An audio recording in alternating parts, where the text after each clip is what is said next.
I'm just going to be cooking your average meals with things I have in my pantry and my fridge. But I thought, you know what?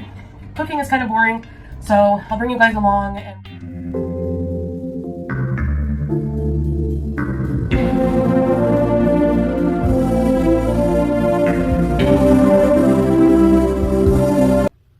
Hi, I'm Laura Palmer's doppelganger. I'm so hungry.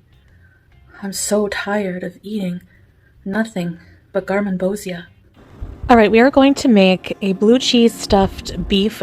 Tenderloin works best for this recipe, but I could not find any filet mignon, so I'm using an inside round cut of meat, and I cut it into 3 thick steaks.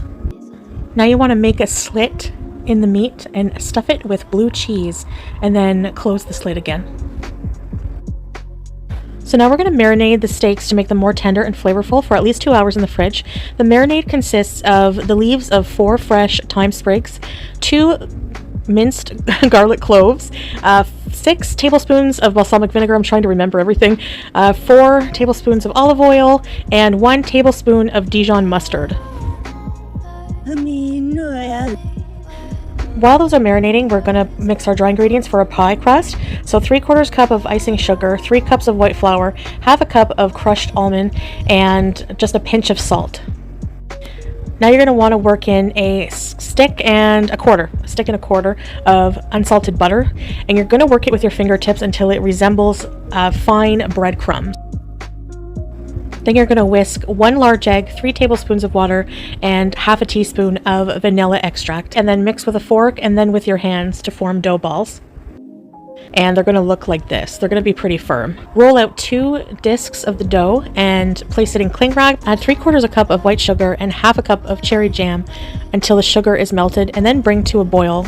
You want to add a cornstarch slurry of 1.5 tablespoons of cornstarch to 3 tablespoons of water, and then cook that, bring that to a boil, and then add the cherries. I cooked 10 strips of bacon for the bacon mashed potatoes we're going to be making, as well as cut up 6 spring onions or green onions to go in the mashed potatoes as well. Now this asparagus recipe sounded interesting to me. It's asparagus cooked in butter, salt, and pepper, and we're toasting some crushed pecans and some panko breadcrumbs, about half a cup each, and I'm just going to let that toast and spread it over the asparagus, and then we're going to add some lemon zest when it's cooked. We're going to melt down 3 tablespoons of butter and the spring onions, and then we're going to add half a cup of milk and some salt and pepper and let that cook for just a minute or 2. Oh wow, these look so yummy. So I've added the bacon after I've mashed the potatoes in the onions, butter, and milk, and added a bit more salt and a little bit more pepper. Alright, so the dough is out of the fridge, and I've worked it into my pie plate. I think my plate is just a little bit too big for the measurements that are suggested in the recipe, but I'm just pressing it down and working with what I got. So I made strips with the other pastry disc that was in the fridge, added some egg wash, and sprinkled just a little bit of white sugar on it, and it's ready to go in a 375-degree oven for close to an hour. And it looks delicious and smells even more amazing than it looks. So this is supposed to be the Twin Peaks iconic very fine cherry pie. So I let the meat out of the fridge for a little while to get it down in temperature, so that way it's more tender, and I seared both sides. I put it in the oven, and now I'm adding the reserved marinating liquid to it and just letting it simmer in that for a bit. And there we have it, the finished product. I tried to look all fancy and plate my meal like this with asparagus on top and some of the juice. So bon appetit, let's go. A roasted chicken, some air fryer potatoes, and some broccoli and cheese, maybe a salad, we'll see. You know what? I want the chicken to release as much juice as possible, so I'm going to cook it kind of low and slow. So we're going to do bake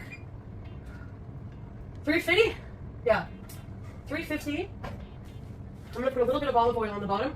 I use this pan for almost everything. I have like maybe 2 or 3 pans. I wash my chicken. I don't want to hear it. Okay, I don't like the slimy on the chicken. Hi! Very small bird. Not GMO, I guess. So I'm gonna put it in the pan, mix it around with olive oil. I know this looks gross, but I'm gonna wash my hands. Just a bit of salt, pepper, and maybe a bit of paprika. And then I'm gonna take some butter and just place it on the bird.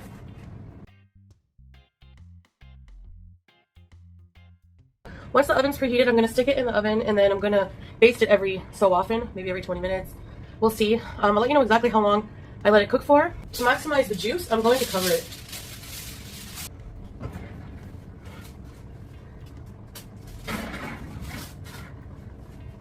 Alright, so that bird, as tiny as it is throwing off a mighty smell. Does that sound like a cooking channel? Okay, I'm like really hungry. I haven't eaten yet today, so I want to have a freaking big salad while I'm waiting.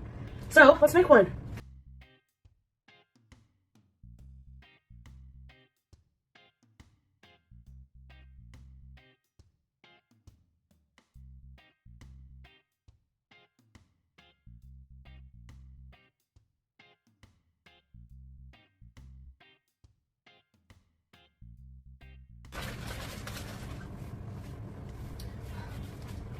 So,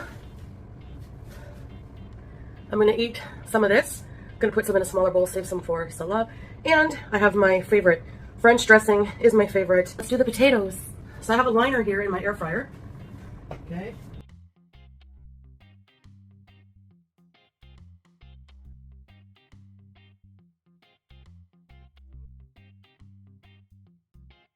Just 2 potatoes looks like it'll do it, so. Some evu, of course. I put a lot, I know. Salt. Pepper. And I'm gonna try a little bit of steak sauce. So that's what they look like. So I'm gonna pop them in the air fryer for until they're tender with a fork. Wash my hands. Oh, magnificent. So I'm gonna collect this juice now.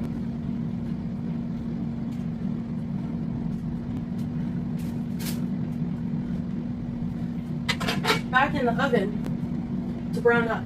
So here's the potatoes. A little overdone on some of them, but I'm going to take some broccoli here, frozen. New liner. Some cheese. We're going to make a gravy now.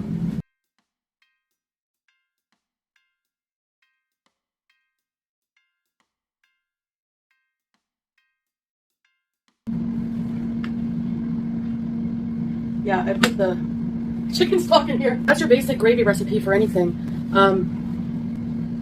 Drippings, broth, flour. All right, that's perfect. I made a potato poutine. I added some cheese. There's the chicken breast.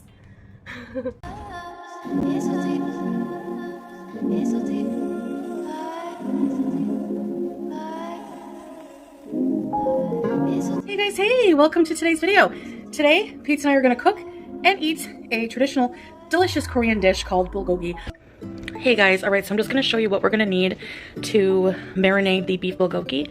So you're going to need some kind of container to put in the fridge. This is 0.8 of a pound, so it's not a full pound, but this is frozen sliced beef ribeye. So ribeye is probably the best beef. You can use any beef, just make sure that it's sliced very, very thin. You're going to need some salt of choice, some garlic, some shallots, some ginger, some light brown sugar, black pepper, rice wine vinegar, sesame oil, soy sauce, and chili garlic sauce, or you can use gochujang. I'm sorry if I'm saying that wrong, but it's a chili paste, but I'm going to use this chili garlic sauce. We're going to put all this together, and I'll show you what it looks like. All right, so it's marinating here. This smells amazing. Just a mixture of the sesame oil, the chili sauce, the garlic, fresh ginger, shallots. This beef is really, really thin. It was falling apart. So this is going to be delicious. I've had some really good bulgogi beef at, funnily enough, sushi restaurants, and I loved it. So I'm excited to make my own.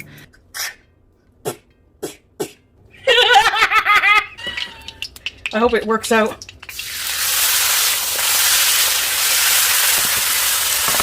It looks like the meat absorbed all the marinade. Hold it straight. Are you holding it straight? Yeah. Okay. We're just gonna let it caramelize. What do you think of the smell? We're gonna add more green onion after.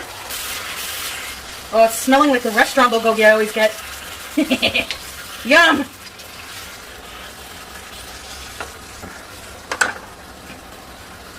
I know you can add this as a garnish, but I actually like cooked green onion in my sauce. Yeah, it probably works a bit better that way, I would think. Yeah. I think it looks a little bit prettier too. All right. Hold on. Now I just occasionally stir. Yeah. My back was killing me, so I'm just sitting for a minute. This is gonna be good. Huh? Mm-hmm. You think it will be? Probably. It's got shallots, garlic, you know, it's ginger. The blood of our enemies. The blood of our haters. Are you beezing? You're kitchen beezing. We're trying to cook and you're beezing. You're bugging BB Jones. She's old. Respect your elders. Alright, let's see here. Let me see. I'm going to turn the heat up a little more. It's cooking down. Yep. So this is a lot quicker, guys. So the heat should have been hotter, that's all. Alright, you guys. It is done. It smells actually like a grill from the high heat a little bit. Hey, Peeps? Yep. That looks delicious. Alright. Let's plate it up. Okay, we just did a thumbnail. Alright, we're going to try it here. I have mine with some kimchi.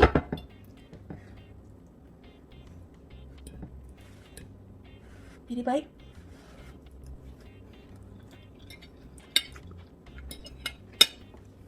Mmm. Mmm. I love it. I think it'll take me a few bites to see how I feel. Mac and cheese and chicken strips. The chicken strips are frozen, but the mac and cheese is homemade. So I'll tell you how I made it, since I didn't film it, because I was a hot, sweaty mess.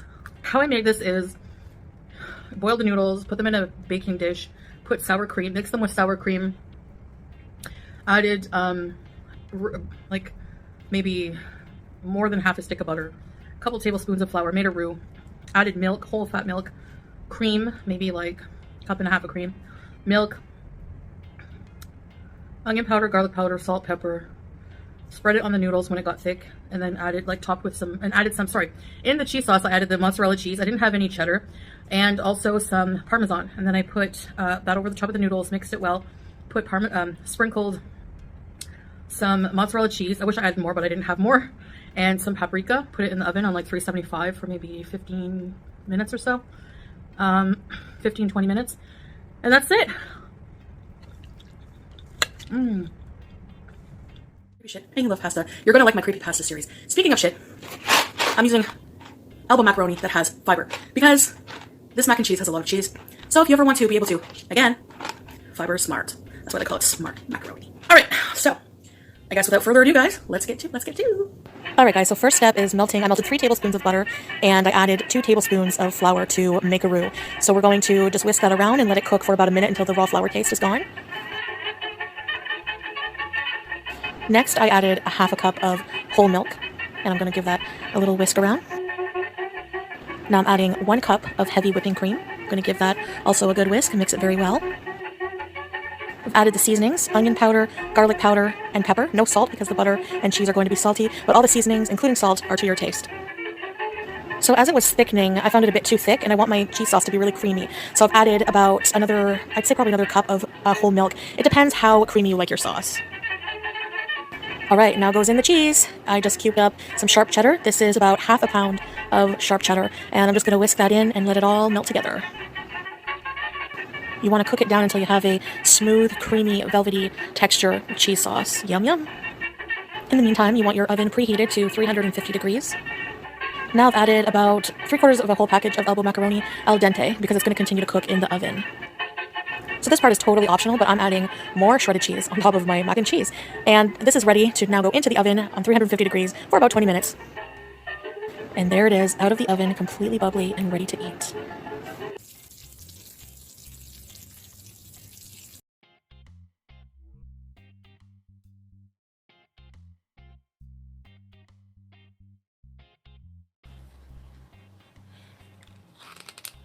This is child-proof too, help me.